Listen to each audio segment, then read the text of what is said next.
just get this on you for the recording. You can just clip it wherever is comfortable. We have a big line outside. Yeah, it's big crowd the past couple weeks. Yeah. How are we going to accommodate them? We'll make sure they get squeezed in around the open areas here as best as possible. So I'll work on that way. And I also left a sign-in sheet outside there for my students, since I promised them that they will have 1 credit for coming here.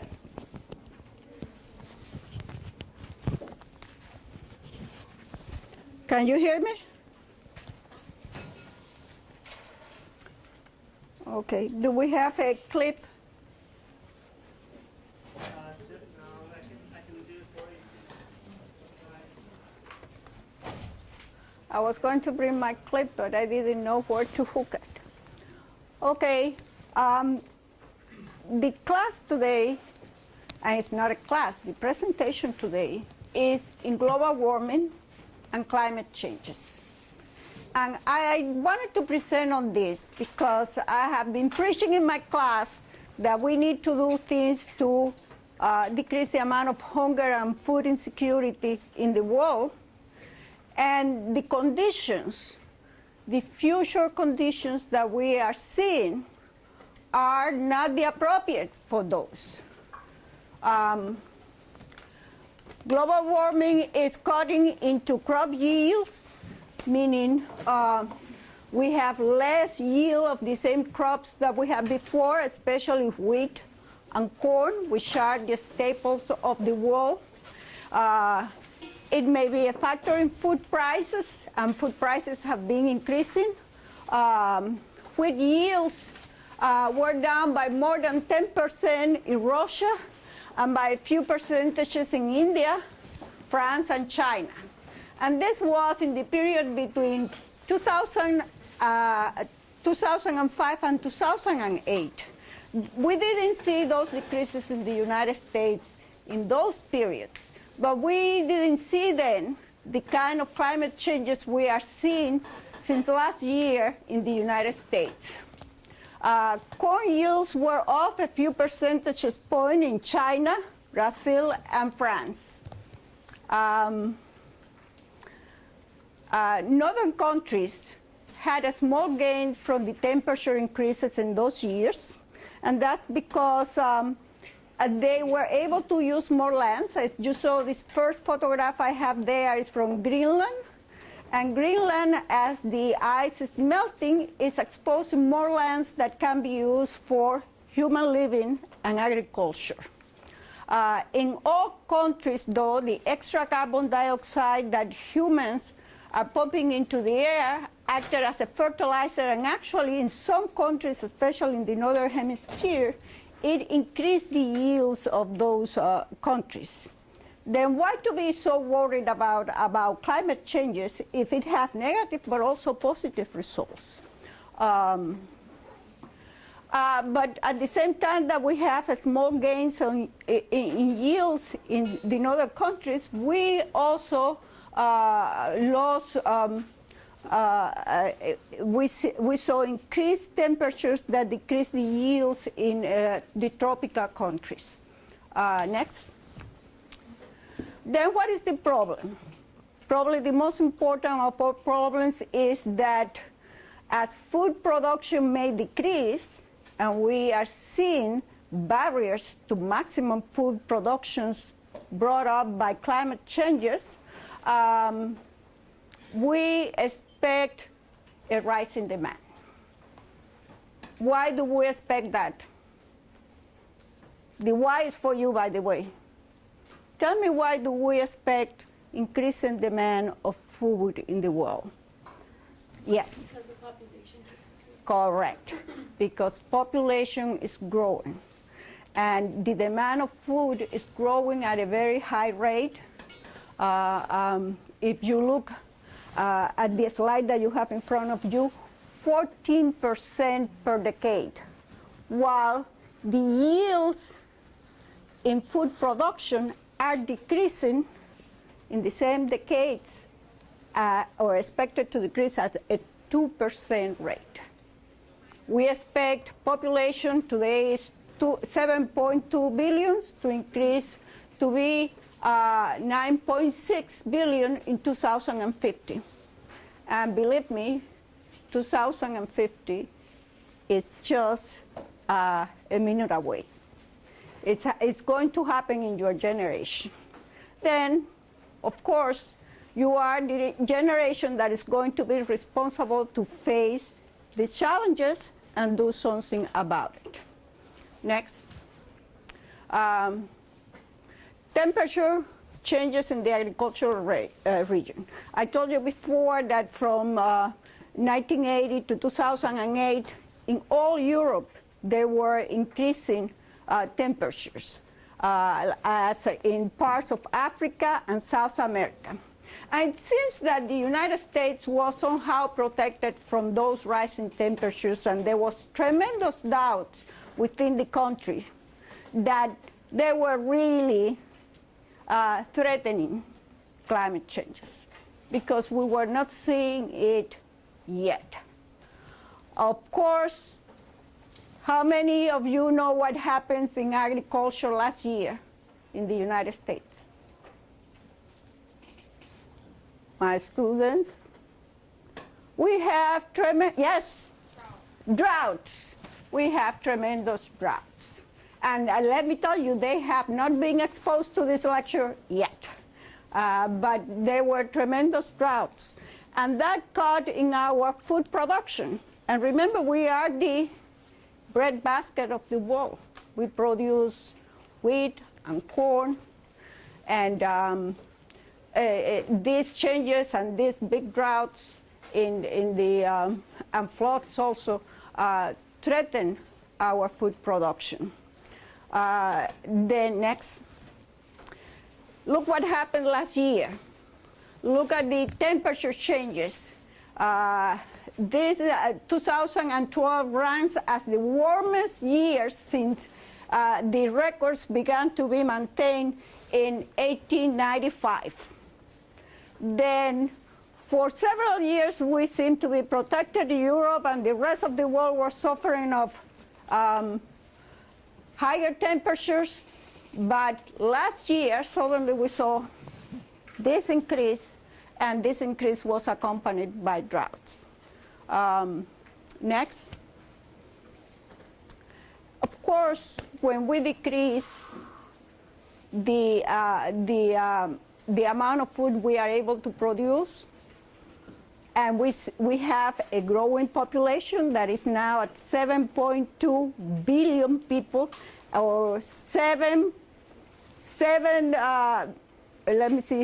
7,200 million people in the metric system. Then we are, actually, let me see how it is. It's 7,200,000 million people. That's how you say it in the metric system. In the financial system of the United States, it's 7 billion, 7.2 billion people. And it's a big difference, because when you talk of billions in the metric system, you are talking about what we refer here as trillions. Then, but just a small point. What are the things that are causing these factors of increasing price? Well, rapidly rising food demand in Asia.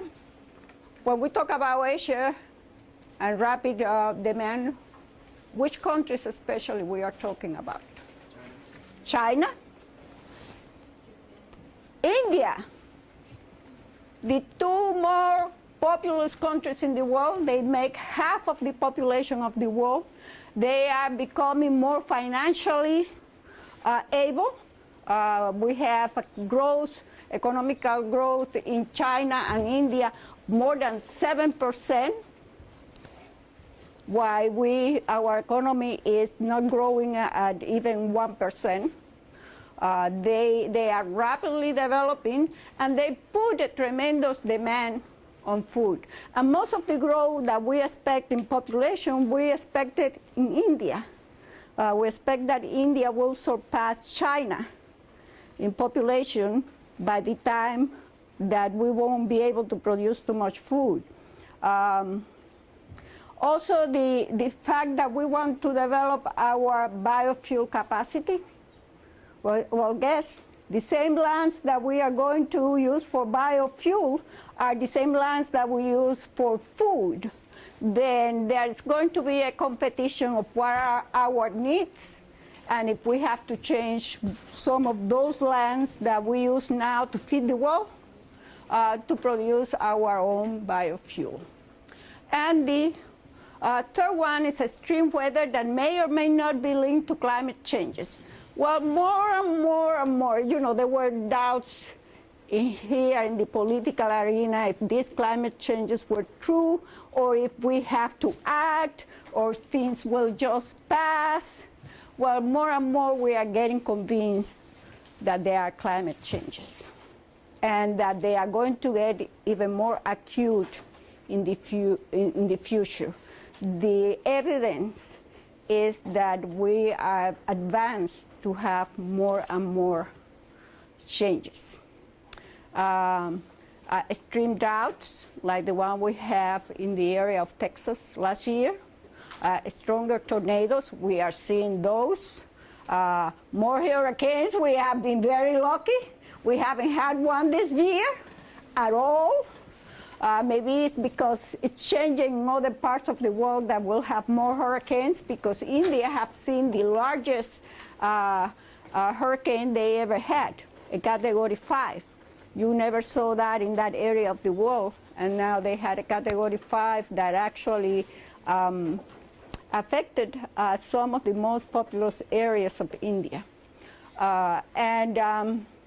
We are seeing the melting of the polar caps.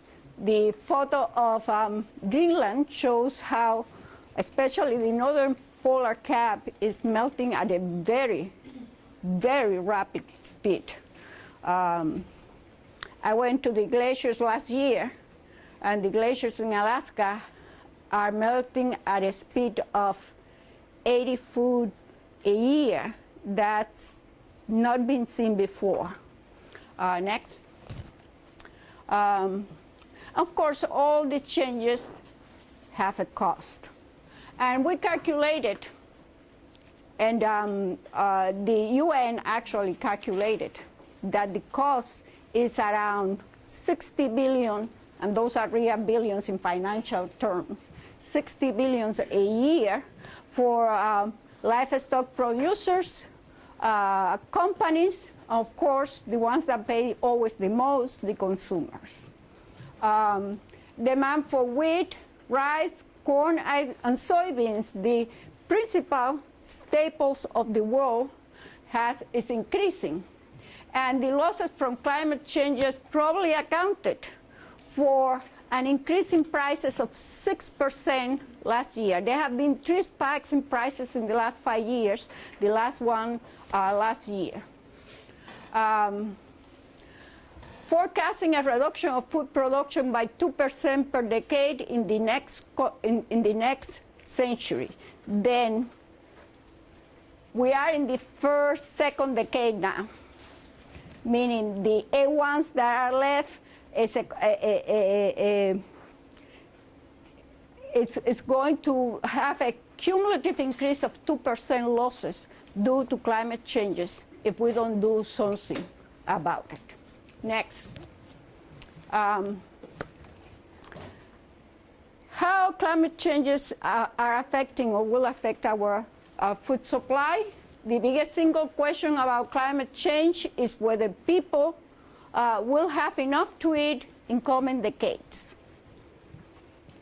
And this is a big question. When you look at increasing demand of 14% and decreasing production of 2% every 10 years, you see that there are a lot of people to be fed that are not going to have, I'm going to say this literally, a big cut of the pie. There is not going to be enough food for everybody, which is not true now, by the way. Our food production is enough to feed the 7.2 billion people that we have right now. Would you say with the technological advances that we have now, ways of preventing, certain disasters from happening. Can we create controlled environments? Oh, we hope we will. We hope so, because if not, we have a tremendous environmental and species, human disaster in our hands. And we'll talk about that. Yes, we have been able to change our future when we have acted in the present and in view of the evidence in very determined way. The determinists will say, there's nothing you can do. Climate is changing. We are in an interglacial period. We cannot do anything. If we are too many, half of them will die. That's Malthus' theory. Half of them will die of hunger. But fortunately enough, 30 years ago, when we predicted that there is going to be more people in the world, the scientists calculated that the carrying capacity of the Earth, do you know what the carrying capacity of the Earth is? What is the carrying capacity of the Earth, our planet? What do I mean with that? It's the number of organisms that the planet can bear and feed well. That's what is the carrying capacity of the Earth. And at that time, scientists says, the planet only has a carrying capacity of 4 billion people. Well, we are almost double and we are still eating. And there are certain parts of the world where people are probably starving. But it is not because there is not enough food, it's because of political structures, man-made disasters that prevent the flow of food to those areas, like war and civil instability and other man-made problems. But still, today, we can produce enough food to feed the 7.2 billion. But could we still produce enough to feed 9.6 billion in 20 years down the road? Well, we don't know, because what we are seeing right now is that the climate changes are occurring very rapidly. And when climate changes occur very rapidly, there is no time for a species, and we are one of them, to adapt. We have seen similar changes that we are seeing right now. 12,000 years ago in the Holocene, it was a time where most of the people crossed from Asia to America, but those were very slow changes. Right now, the changes are occurring in a matter of decades. Then can we adapt? Only if we take action, and we take action soon enough. Global warming has been blamed for a large increase in the percentage of the planet affected by extreme heat. The World Meteorological Organization, which is a division of the UN, and by the way, I included here a report on the last report of the UN in climate change, which was leaked out. It's not due until March of next year, but somebody leaked it out because there is nothing safe in the cyberspace. And it was published November 1st, and I put some excerpts from them in here, because they are very, very worried about the impact of climate change, especially in producing hunger in the most vulnerable places in the world. Then they predicted that there are going to be more intense droughts and hurricanes and tornadoes, and we are seeing that. We are seeing droughts that we have never seen before historically. We have seen temperatures in the United States that are the warmest in more than 200 years. We are seeing tornadoes last year of extreme intensity, and we are seeing monsoons in India of Category 5 hurricane. Then, and that might interfere with effective food production. Southern warming will threaten many animals and plant species, and we are losing animal species and plant species as a record never seen before. Some because humans are encroaching in their habitat, some because of sudden climate change, they are not able to move to other, or they move to other habitats that are not appropriate, and they are disappearing at a very rapid rate. Of course, we don't want the human species to have the same fate in this planet. We need to take care of our planet, and our planet will take care of us. Next. I want to put this photograph because more rapidly than the land, the waters are changing. The seas are changing temperature and becoming warming. And this is very threatening to agriculture and food production because as you know, we live by the Gulf Stream, and that's one of the water belt movements of the world, one of the most effective. It allows agriculture in Ireland and England and Northern Europe. If the temperatures change and become warmer, it can actually stop those movement, those belts that move water from one place to the other, and that will accelerate climate changes. As you know, the polar caps are the air conditioner of the world. If now we put a lot of ice out, we can actually control or at least balance those changes. But when we have most of the caps melt, what are we going to do? There is nothing that prevents seas from increasing. Yes? When a drought happens, where does the water go? A drought happens because of high temperatures, and the water goes to the atmosphere and moves to someplace else like the Everglades that produce the climate in the breadbasket of the world. Then, as you know, we have a big drought in the center and the west of the United States.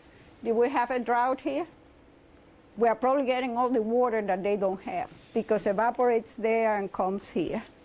If you look at the levels of the Okeechobee Lake, they are record high. And we didn't have a hurricane, but we have a lot of rain in here. Yes? Isn't it also changing? Like, I'm from New Mexico. Correct. We had our first drought since like the 1920s this past summer. That's very dramatic. So I mean, like is that part of global warming as well, or is that more of just climate change in general? Okay, New Mexico. A great part of New Mexico was not the best agricultural land, and we make it into agricultural lands. And sometimes, even without climate change, nature has a way to reclaim their deserts. But the problem is that if the temperature is rising and the water is not falling in New Mexico, you know, New Mexico has one of the most beautiful skies in the world because it doesn't have a cloud. If we do not do something artificial, if we don't move water in there, we are going to see more desertification.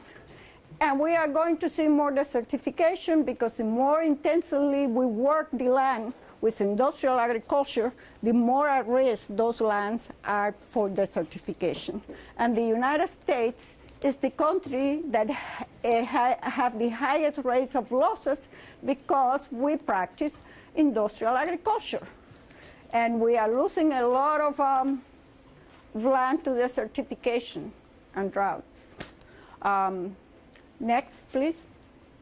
Then droughts have devastated crops around the United States. Not only crops, we lost a lot of cattle because of the droughts. Without water, you cannot raise animals, including corn, soybean in the United States, wheat in Russia and Australia, and soybeans in Brazil and Argentina. And this is one of the main contributors to the 6% spike in prices that we had last year. Next. What to expect? We were looking, there are 2 seats over there. If you want to go and sit down. No, nobody wants to move? Okay, there is only 4 slides left. What to expect? Tell me, what do you expect that we need to do or that we shouldn't do? Yes? I have a quick question. Yes. Answering that question.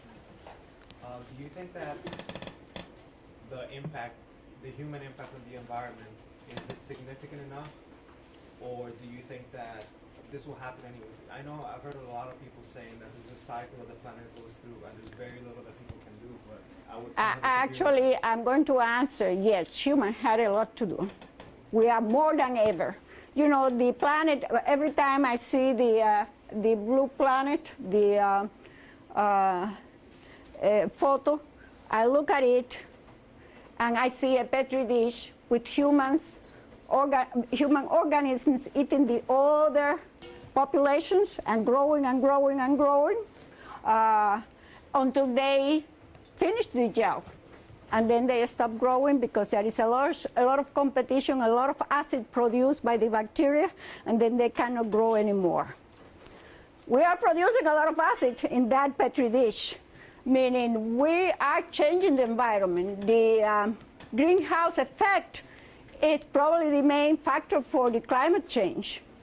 And if we wanted to recognize it or not, if we don't do something to decrease our greenhouse effect, those temperatures are going to continue to rise. And you know, yes? Using an example more close to home for some of us. What? Using an example more close to home for some of us, how are these effects being seen, say, around Florida? How Florida is affected with that greenhouse effect? Yes, Florida is probably privileged. The flooding. Let me. We have the Miami Beach flooding every time we have a big moon with a tide. That didn't happen before. Before we didn't have adequate drainage. Now we have adequate drainage, but those tides are flooding Miami Beach because there is more water in the oceans, because the northern cam is melting. That's the first photograph I put there. Then there are people who are afraid, let me answer this. There are people who are afraid to invest in Florida because there is some kind of forecasting that we are going to be underwater in 20 years. And you know, why are you going to invest here unless you invest in a high rising and you might have a waterfront property? How is it affecting our crop growth? Like, for example, I know the agricultural area in the Everglades wasn't originally designed to grow all those crops. Correct. They are what they call borderline lines, and we are making them fertile by using the tools of the Green Revolution in the 50s and to increase areas of productions that are borderline. When you do that, you are actually threatening desertification, because if you have borderline lands that have been exploited to extreme, it gets a moment they don't produce anymore. And to revitalize those lands costs a lot of money. We cannot lose the Everglades. If something you do in the next generation is make sure that those Everglades are there, because Everglades are the ones that control the climate in the center of the United States, where we produce our food. Then they are not good agricultural lands, they are wetlands, but they are lands that control the climate in the United States. And the same thing with the Amazon. I'm going to show you a map at the end. You see the Amazons don't have any agricultural production, but they are the wetlands of the south, and the wetlands are the ones that actually control the climate in Central America and part of Brazil. Then you better keep it there for the next generations to have adequate climates. For when something had happened, naturally, there have been droughts in Central America, and there have been droughts in New Mexico, but as long as the Amazon is there, we can recuperate those lands, because those lands, by the way, the ones in Central America, are volcanic lands. They are very fertile. And you can recuperate it very rapidly if you have the appropriate amount of water. And the Amazon is the one that produces the water for Central America and Brazil. Then we need to protect our wetlands in this hemisphere. And that's your responsibility. They are now, the wetlands here in Florida are national parks, and they need to remain that way. But we are seeing more and more population encroaching in them. We are on top of the Everglades. FIU was built in what in 1940 was considered part of the Everglades. That's why we get flooding every time it rains. Because nature, as I told you, have this way to reclaim their lands.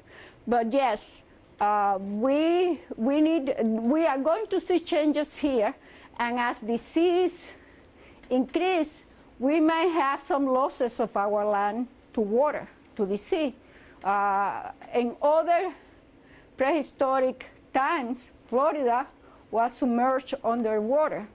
Then every time that we get at interglacier age, Florida goes underwater. Here goes Miami Beach, kiss and goodbye. But so far we have ways to change that. We have engineering, science, architecture, yes. I am optimistic, yes. Are there any ways to solve it? Are there any low-tech or simple-tech approaches that your average person might be able to do aside? Because a lot of the solutions that are currently listed, like GMOs and those, because in science, they all require several degrees to be able to fully utilize them.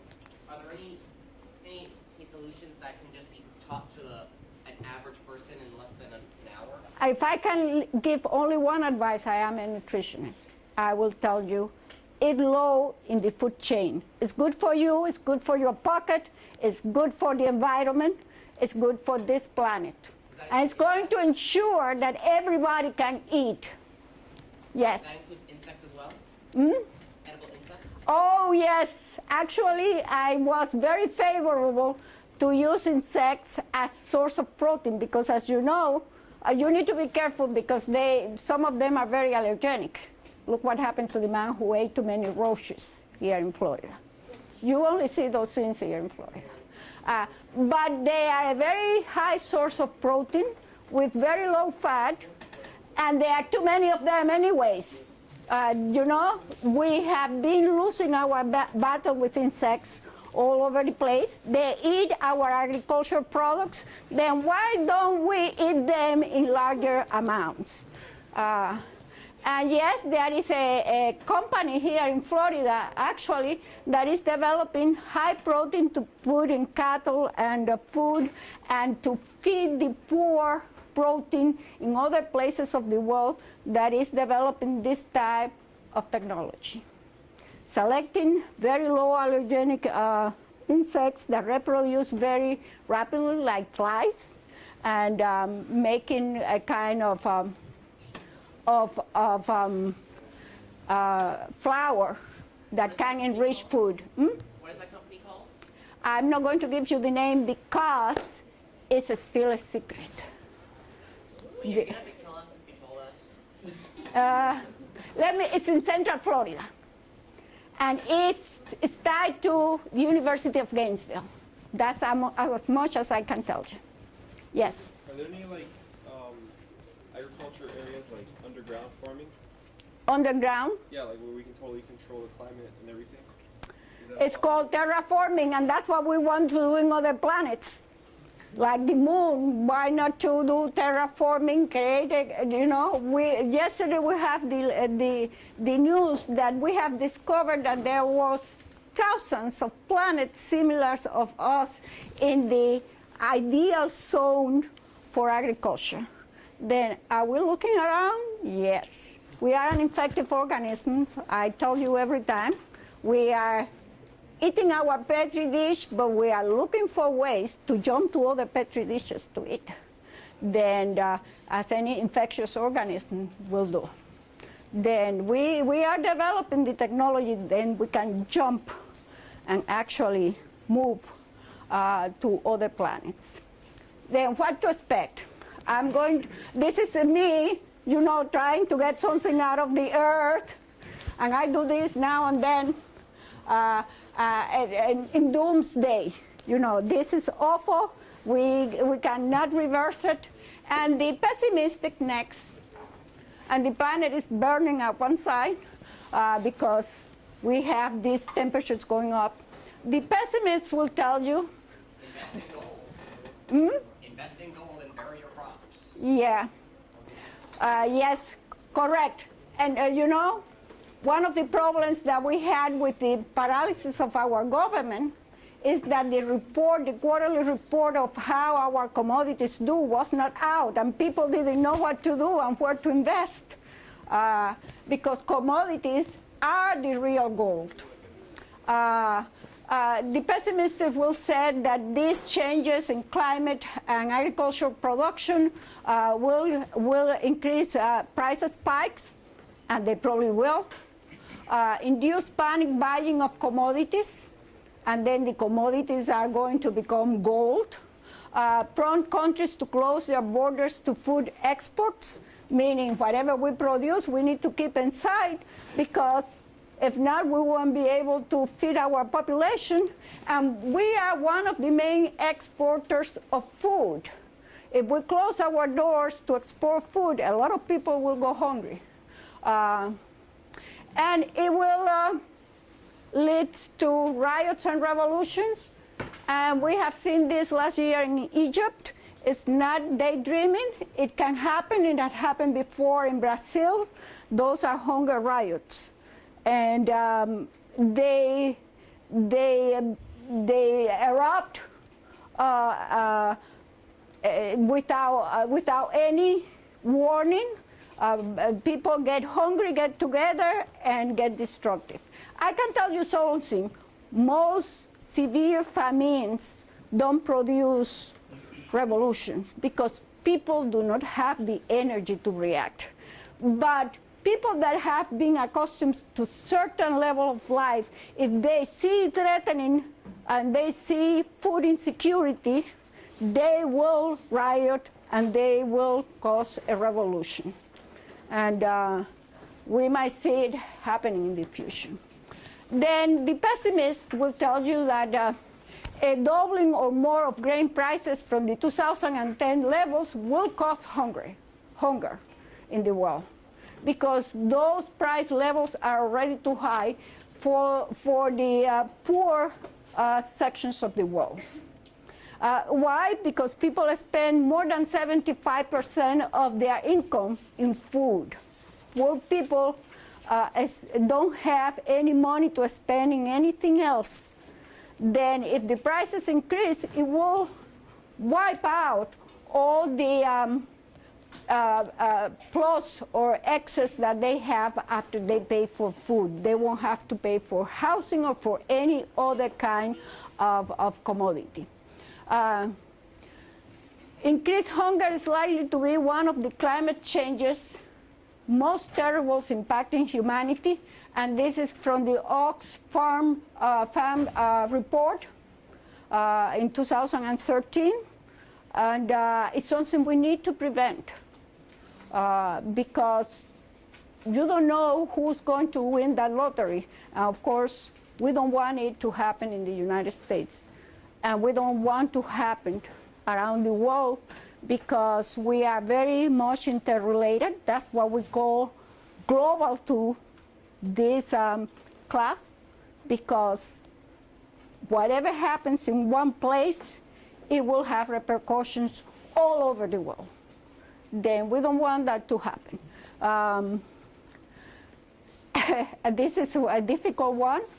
Agriculture is not just a potential victim of climate change, it's producing it.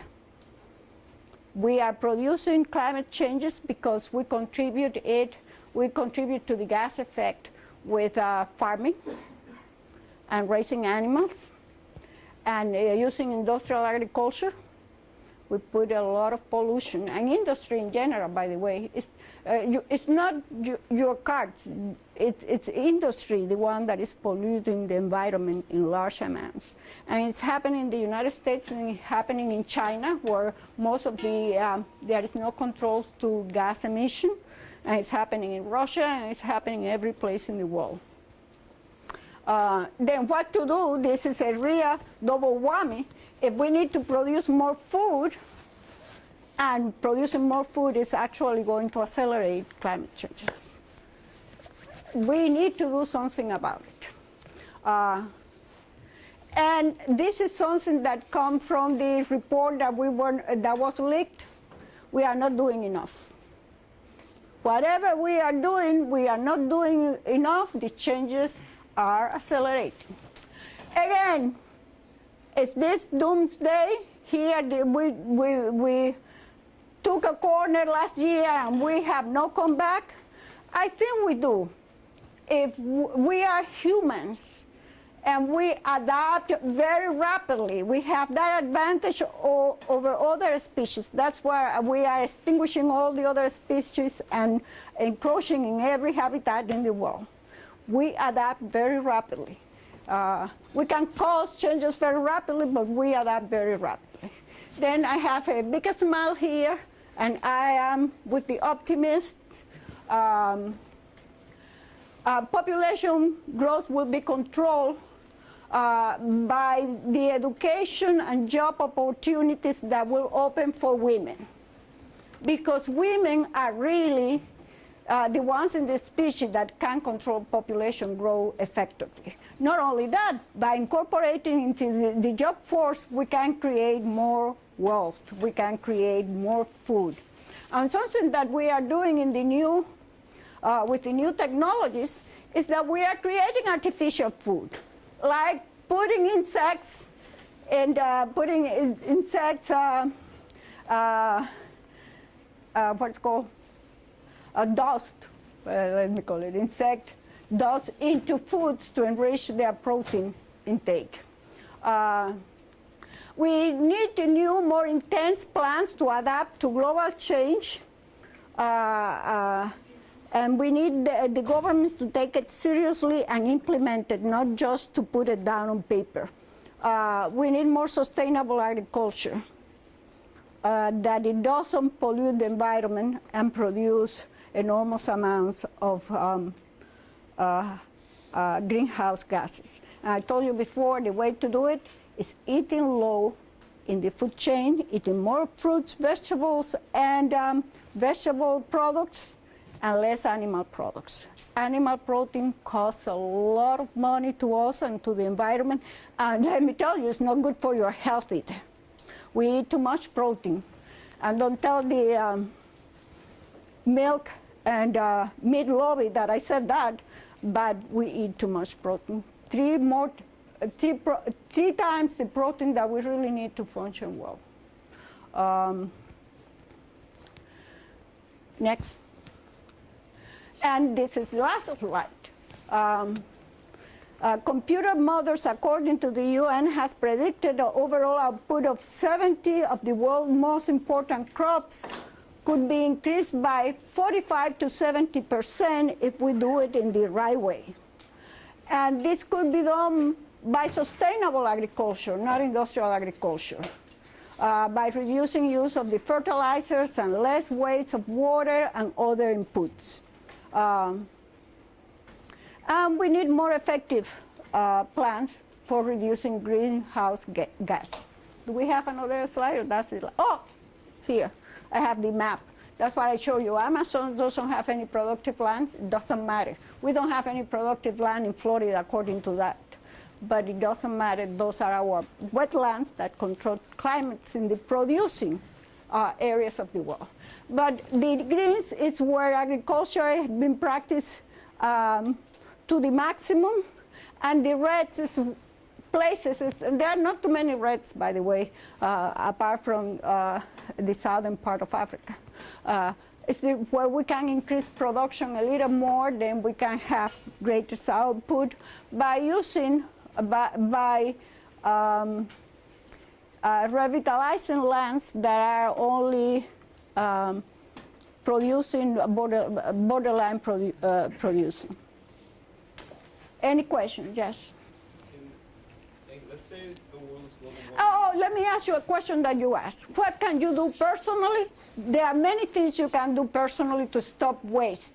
Because in the United States, one of the main threats to the environment is the tremendous amount of waste we produce with food.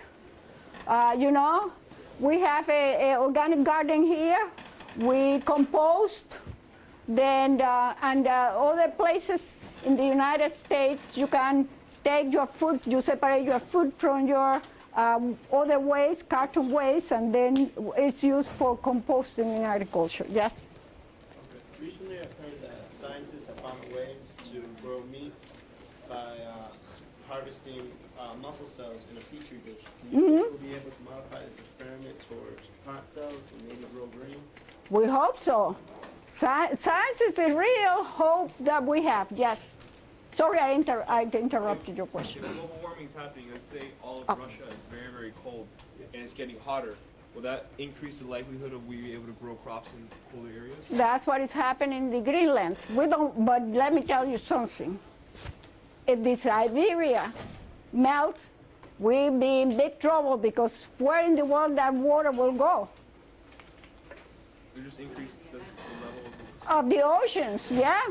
And it can change all the currents in the world and where are the agricultural and productive land.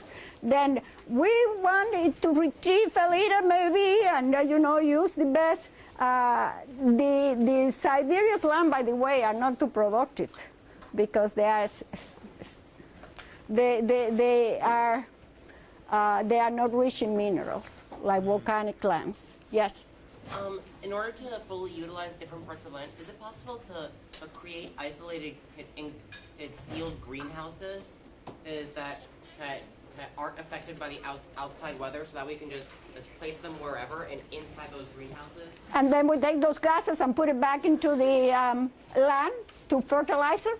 Or just grow the food in the greenhouses and since they're already sealed, that way you can grow what it doesn't matter where the native environment of that plant is, they'll be self-contained, so you don't have to worry about them competing with native organisms. They'll grow enough food, and then you can accurately control what goes into the plants. Well, and hopefully we'll go into those technological advances to produce food, and we have to, because we cannot keep producing food in the way we were doing. It's not efficient enough to feed the world. But if we have one, and I'm going to say something very controversial, if we have one solution, is to control population growth. Yes. She wants applause, but not everybody agrees. But it's not the sense that we need to control population growth to avoid disaster. It's the sense of how we are going to do it. And we don't want to do it with the China model, with coercion and humiliation and monetary destruction. We want to do it as we did it, because we are in negative population growth by birth. We did it by incorporating women in the workforce, and that made us more productive. And that increased our quality of life. Instead of having 6, 7 children, which we don't need anymore to work the land, we have replacement, 2 per couple. And that will probably satisfy. And if you have ever tried to raise 3 children with 2 people working, it's almost impossible. My daughter did it for a while and she went bananas. She was lucky that she had abuelita there. Because without, I was looking at the report today, and it's the increased cost of families. It's not a college anymore. It's infant care. Because it costs so much money. Then I think we need the comeback of abuelita when she retires from the workforce, put it to take care of the children. It's an old model, but it works. Yes. Recently we heard that there is a water crisis in specifically Darfur, Sudan, where people have limited access to clean water due to political standards. Correct. Do you also consider that as part of a food crisis? This is what I call artificial food crisis. It's man-made food crisis. It's not that there is a real scarcity of it, although water is a big problem in the world, and we haven't addressed that, and that's for another presentation. But water is a real problem in the world just because most of the infrastructure that was created during the 50s and 60s is breaking out, and there is no enough economic growth in those countries to rebuild it. But that's a man-made disaster, and that's those man-made disasters are the ones that are causing famine in the world right now.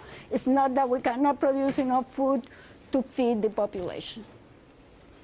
Then that is not part of this. That's part of political structures that create artificial artificial lack of access to food and water.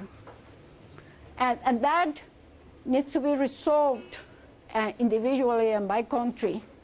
I cannot give you what is the magic solution. On the other hand, there are solutions worldwide to what is happening now in the climate, and it needs the cooperation of all countries. And when we have outlaw countries that are not cooperating, or countries like the United States that do not want to sign the agreements because industry have problems with that, we have tremendous barriers to control what is happening right now in very short period, in very short time in the world. Okay? If anybody has a question, this is the moment to talk, or silent forever until the next presentation. Thank you, Dr.